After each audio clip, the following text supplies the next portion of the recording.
Merci Jean-François Aquili. L'œil de Jean-François Aquili tous les soirs dans le 20h minuit de France Info. France Info.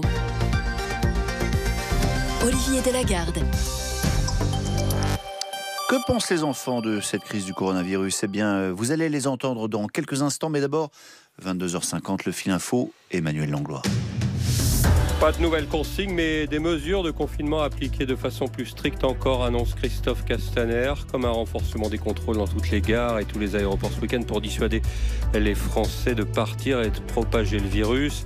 Pour éviter encore cette propagation, toutes les plages de l'Hexagone sont désormais interdites d'accès, notamment aux piétons. À Paris, les voies sur berge sont fermées, tout comme l'esplanade des Invalides et le Champ de Mars. D'après les autorités, la France n'en est qu'au début de l'épidémie. Nice aussi durcit le ton pour faire respecter le confinement de ses habitants.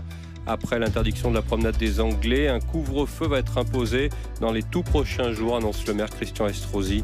Dans de nombreux départements, les préfectures interdisent la fréquentation des espaces verts pour cause de coronavirus.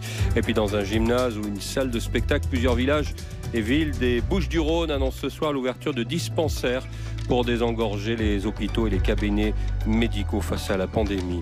Dans l'actualité également, le cri d'alarme des syndicats de salariés de la distribution en première ligne. La CFDT estime que 2 millions de travailleurs du commerce alimentaire, mais aussi de l'aide à la personne, du nettoyage et de la sécurité, vont être exposés au contact avec la population et donc potentiellement avec les malades.